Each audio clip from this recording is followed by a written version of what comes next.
Imagina, você acabou de contratar uma pessoa, ela passou por um processo seletivo, ela foi selecionada, ela tem um ótimo currículo, ela trabalha na empresa X, Y, Z, ela entrou e ela veio pro teu time.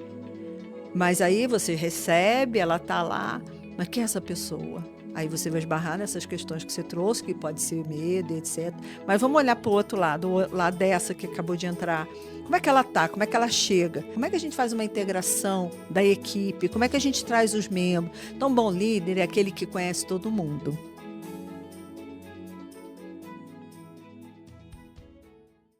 Bem-vindos ao Ateliê das Lideranças, um espaço seguro de diálogo para compartilhar experiências, dados e escutar lideranças mais experientes que podem ajudar nós, jovens lideranças, da nossa caminhada. Hoje nós recebemos aqui a Lynn Marques. Lynn, obrigado por vir. E para começar, o que é liderar para você? Muito bom, bom demais estar aqui com você, Gabriel, com todos. Liderar para mim é envolver, né? Então, cativar, tá trazendo outro junto, né? Essa é o que eu penso sobre ser líder. Incrível, incrível. Lynn, nosso tema de hoje é liderança colaborativa. É um dos temas que eu mais gosto. Eu fiquei muito feliz quando você deu a ideia de trazer esse tema. E para aquecer, eu quero trazer aqui uma informação. Um dos artigos que a gente indica na Illumine, para falar sobre colaboração, tem a seguinte frase: pergunte a qualquer líder da sua organização se a sua organização valoriza a colaboração e você vai receber um sonoro sim. Pergunte se as estratégias da empresa para aumentar a colaboração foram bem-sucedidas e provavelmente você vai receber uma resposta um pouco diferente. Esse é um artigo de 2019 da Harvard Business Review e um texto que essa mesma revista publicou em abril desse ano diz que ser colaborativo demais, na verdade, pode atrapalhar o trabalho, porque o esforço para construir consenso e colaborar com os outros pode parecer indecisão ou incapacidade de priorizar. Esse segundo artigo eu li, ele é bem interessante, a gente vai deixar na descrição aqui dos episódios no YouTube, no Spotify o link, e a pesquisa tem métricas muito boas. Eu fiquei bem impressionado. E aí, a primeira pergunta que eu quero te fazer, para a gente começar do começo, é: o que é colaboração? Onde ela está na prática? O que significa colaborar no dia a dia? E o que é ser um líder colaborativo? 3 em 1. Opa, vamos lá. Boa pergunta e com certeza é bom a gente começar assim com esses dados, né? Mas o que a gente pode estar trazendo, Gabriel, é momentos em que você consegue ver que sozinho você não vai dar o resultado que você está esperando. E para chegar a algum resultado, a gente precisa trabalhar junto, né? É cada um olhar a tua parte, juntar talentos, juntar fragilidades, né? Porque às vezes aquilo que eu não sei, você sabe. Então, como é que a gente vai construir essa liderança colaborativa? Uma colaboração, ela requer uma boa comunicação, concorda? Sim. Se eu não me comunico bem, eu não consigo nem colaborar. Então, às vezes, a gente chega no papel de líder, a gente já começa a ter que ter resultado, pressão, pressão, pressão, e aí eu esqueço uma habilidade fundamental da comunicação, que primeiro, antes de eu me expressar, eu preciso ter uma boa escuta, né? E aí a gente acaba não cumprindo, né? Não atendendo, não atendendo essa necessidade da gente se comunicar bem. Então, uma liderança colaborativa é aquela que realmente compreende que ele sabe, né? Que ele chegou naquela função e ele consegue trazer o outro, engajar, envolver, né? Respeitando o limite de cada um, mas também trabalhando com o talento que o outro pode trazer.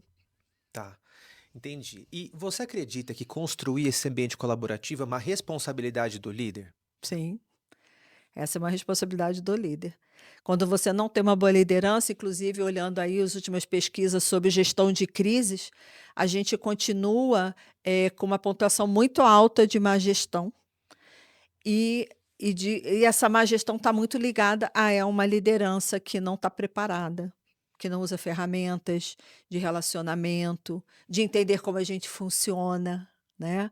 Então, acho que esse conhecimento é a liderança, cabe à liderança. Então, quando não está indo bem, o líder está precisando de ferramentas, que é isso que ele precisa entender, como é que é o outro, se entender, que eu acho que uma das competências fundamentais do líder A primeira é o autoconhecimento. Ele tem um conhecimento técnico, ó, beleza. Uma formação acadêmica, sensacional, experiência de mercado. Mas como é que está o autoconhecimento dele? Como é que ele funciona, né? Com pressão, com o outro. Então, começando, acho que é a responsabilidade dele, sim. Tá. E aí você traz um desafio, né? Porque quando a gente fala de colaboração, acho que você colocou a comunicação, que é uma habilidade importante para que a gente possa colaborar, mas acho que tem várias outras, né? Sim. E aí a gente tem o Paul Zek, que traz um modelo de 8 atividades e atitudes que eu preciso ter para conseguir criar uma relação de confiança que ele defende que é a base para uma estrutura colaborativa. E fala assim: olha, para eu ser colaborativo, se eu não confio, é difícil. Porque, embora Uhum. o ambiente corporativo seja artificial e a gente é pago para estar ali e precisa desempenhar, algumas coisas básicas eu não posso deixar de lado. Eu não vou conseguir, no tempo, sustentar uma relação colaborativa se eu acho que alguém vai me puxar o tapete, se eu acho que alguém qualquer hora pode estar fazendo um jogo duplo, né? É Uhum. difícil. Então, por exemplo, ele fala que é importantíssimo ser transparente. Sem transparência não tem confiança e não tem colaboração. Se eu não delego, também eu não consigo ter eh, confiança do meu time, de que eu acredito neles. Então eu preciso delegar. Delegar significa demonstrar que eu acredito que você tem competência para. Sim. Isso é importante para o ser humano, né? E nessa linha eu queria te fazer uma pergunta. O que é que você vê hoje de sucesso que organizações vêm fazendo para criar equipes realmente colaborativas? Tem alguma coisa que você viu que você gostou, alguma coisa que você está fazendo, que você acha que está funcionando?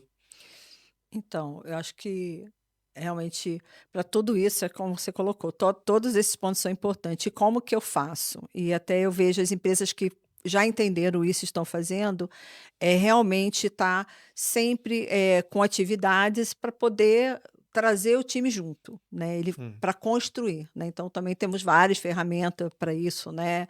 Que você vai desenvolver qualquer projeto ou qualquer atividade para engajar todo mundo no seu time. Então, eu acho que as empresas que já entenderam isso está fazendo uma grande diferença. Então, existe hoje vários métodos, né, várias formas da gente estar trabalhando. Então, a liderança é aquele que consegue trazer pelo exemplo mesmo, para dar confiança. E é por isso que eu acho que a comunicação é importante. Eu vou te ouvir, né? Eu vou ter um momento com você, mas eu vou construir experiências para que junto a gente ganhe confiança e que a gente de verdade seja um time, né? É. E quando você fala de autoconhecimento e fala de inteligência emocional, tem exemplos muito práticos, eu vou dar um meu. Eu precisava encarar uma coisa muito própria da minha personalidade, que é o medo de se entregar às relações. Isso era uma coisa que estava muito presente na minha vida quando eu assumi a posição de liderança. E o que que isso me colocava, né? Colocava contra mim na hora de gerir o meu time. Eu tinha medo de delegar, porque delegar significava precisar confiar que aquilo iria se tornar, ia ser realizado, né? Então, bom, será que o que eu faço hoje, eu preciso delegar, vai continuar sendo tão bem feito depois que eu delegar? Acho que isso é um medo comum, né? E aí eu toda hora recebia do meu time, que é muito bom, assim, eu não posso reclamar de nada ali. Eles falavam: "Deixa comigo, deixa que eu faço, pode confiar". E eu o tempo todo fazia o quê? Entregava metade. De uma forma que o que que acontecia? Metade ele fazia, metade eu fazia. Então, caso ele não fizesse a metade dele, eu saberia, porque ele precisava fazer metade para me passar para fazer o final. Uhum. E aí eu comecei a perceber que isso para mim era extremamente desvantajoso, porque eu precisava de 2 coisas. Primeiro, me sobrecarregar, porque um dos motivos pelo qual a gente começou a criar o time que hoje eu lidero é que eu tinha, uma sobrecarga. E além disso, eu precisava que aquela pessoa ganhasse potência de fazer a ação completa, para que a gente exponencializasse a performance e também para que ela se sentisse bem e feliz, porque ninguém nunca sentia que acabava nada. Hum. Então eu fiquei nessa, e um dia eu me caí na real, assim, eu olhei uma pessoa fazendo uma coisa parecida com a que eu faço, olha que interessante, eu falei: "Ué, por que que ela faz isso?". Aí eu fui pensando sobre o que ela fazia, eu pensei: "Pois é, mas eu faço a mesma coisa". A origem é outra. Essa pessoa hoje eu conversei com ela, a gente construiu juntos esse espaço de melhoria e ela descobriu que a origem dela não delegar era outra, mas a minha era medo. E aí você fala assim: "Bom, então inteligência emocional tem a ver com colaboratividade?" Tem. Porque a hora que eu esbarrar em tenho que Uhum. delegar, na hora que eu esbarrar na ideia de que eu preciso da escuta, às vezes eu não faço isso porque eu tenho questões não resolvidas comigo. Uhum. né. E eu entendo bem o que você está falando. Eu acho que às vezes a gente subestima um pouco isso e acha que falar sobre emoções, falar sobre personalidade, falar sobre comportamento, é uma coisa que não cabe dentro do ambiente corporativo, Uhum. mas aí a trava fica enorme, Sim. né. E deixa eu te fazer uma pergunta linkando com isso. Eu preciso ser amigo do meu time para colaborar com o meu time? Então, por exemplo, eu vou trabalhar com você. Eu preciso ser seu amigo para que você confie em mim, para que a gente faça um bom trabalho juntos?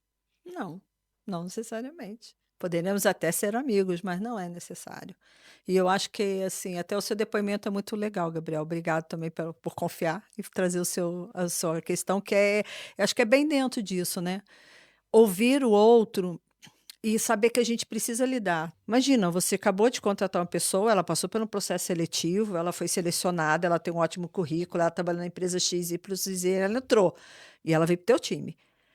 Mas aí você recebe, ela está lá, mas quem é essa pessoa? Aí você vai esbarrar nessas questões que você trouxe, que pode ser medo, etc. Mas vamos olhar para o outro lado, o lado dessa que acabou de entrar. Como é que ela está? Como é que ela chega? E aí, como é que a gente integra? Né? Como é que a gente faz uma integração da equipe? Como é que a gente traz os membros? Então, bom líder é aquele que conhece todo mundo. E é muito legal a gente ver, se eu vejo essa geração nova, eu fico muito encantada e quero estar junto sempre, porque eu continuo aprendendo com esses jovens que estão trazendo seus potenciais, mas também suas fragilidades. E por isso que a gente precisa ouvir, trazer junto, criar aqueles momentos que a gente vai estar individualmente para poder de verdade ouvir, né? Enfim. É. E quando você fala de geração mais nova, você me remeteu agora a uma outra história que eu escutei recentemente. Tem uma colega que trabalhou comigo em outra empresa e aí ela resolveu sair dessa outra empresa e abrir uma empresa sozinha, né.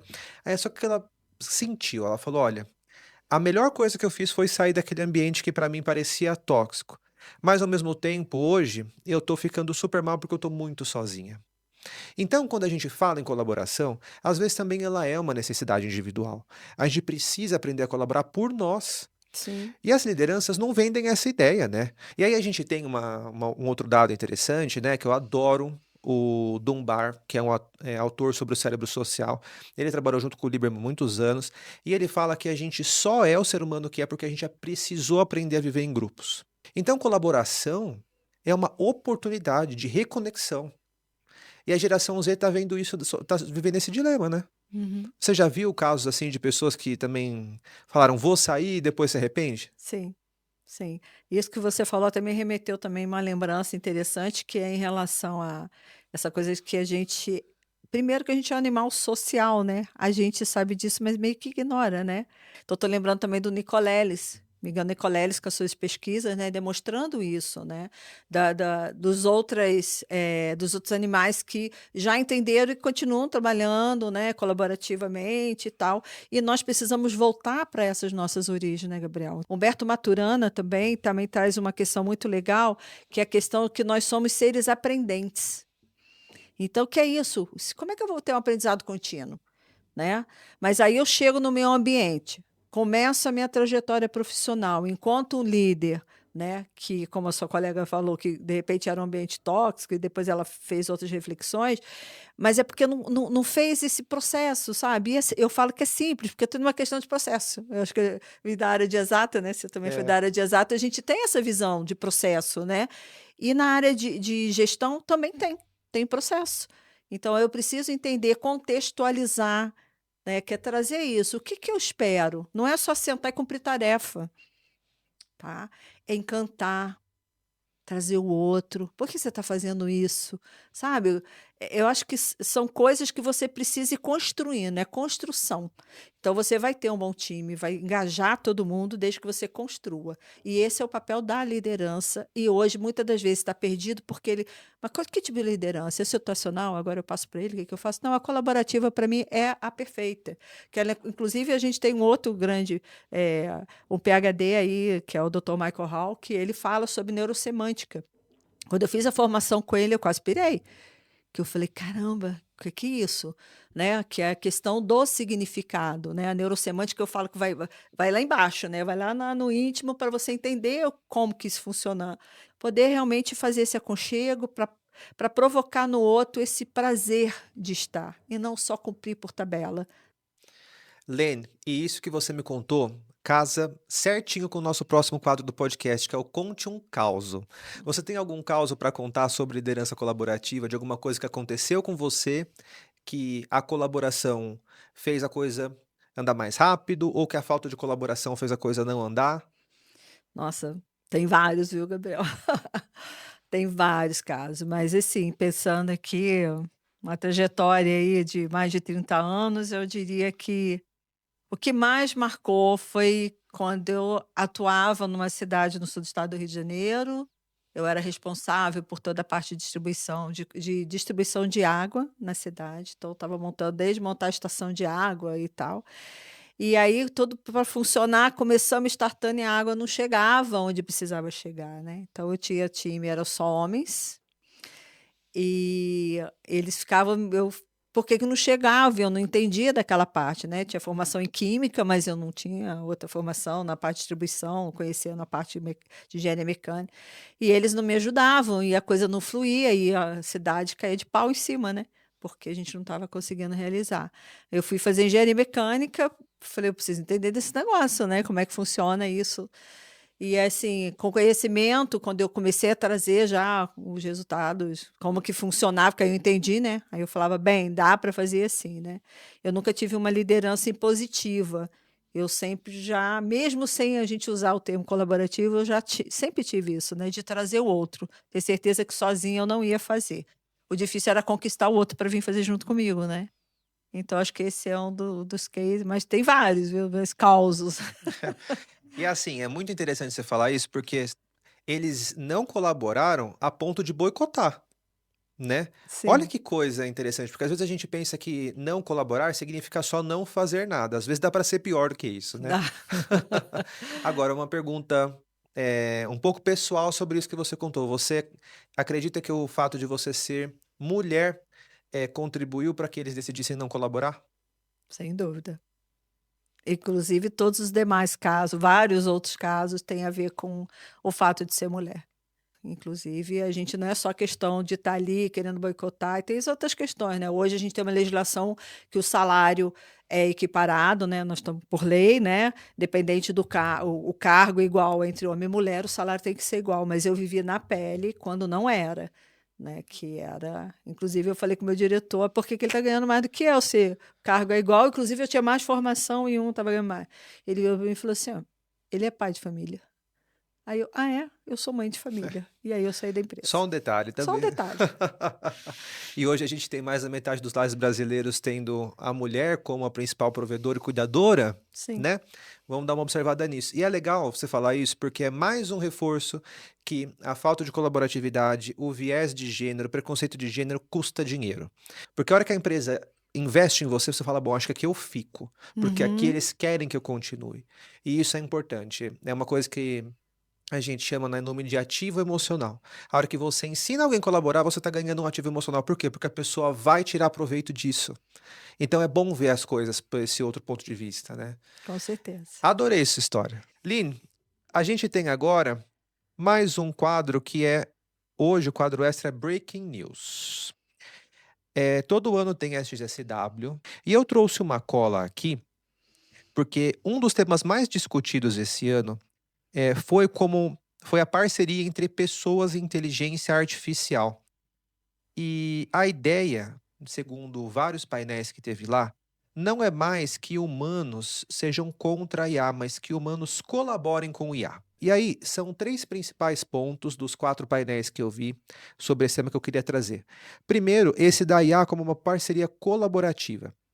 Eles disseram que a IA não está substituindo pessoas. Eu vou deixar os links desses painéis também na descrição do episódio, mas ela está se tornando uma parceira criativa. A IA pode ajudar a gerar ideias, automatizar tarefas e liberar as equipes para focarem em estratégia. Outra coisa que eu acho que é uma pedra no sapato, que na consultoria a gente escuta toda vez, e teve um painel inteiro sobre isso, foi colaborar de forma intencional no trabalho híbrido. Porque o trabalho híbrido, ele dificulta a colaboração quando a gente tem muita competição em casa por outras demandas, quando a gente tem a falta do calor da pessoa do nosso lado. E aí, qual que é a ideia? É querer colaborar no trabalho híbrido. Então, o que que tem aqui? O foco agora é em como colaborar com qualidade à distância. Isso significa otimizar o trabalho flexível e, mais importante, ser intencional na construção de uma cultura de segurança psicológica, mesmo sem o contato diário no escritório. Houve muita discussão sobre otimizar a colaboração assíncrona para evitar cansaços de reuniões virtuais. A ideia é tornar a colaboração mais flexível e eficiente.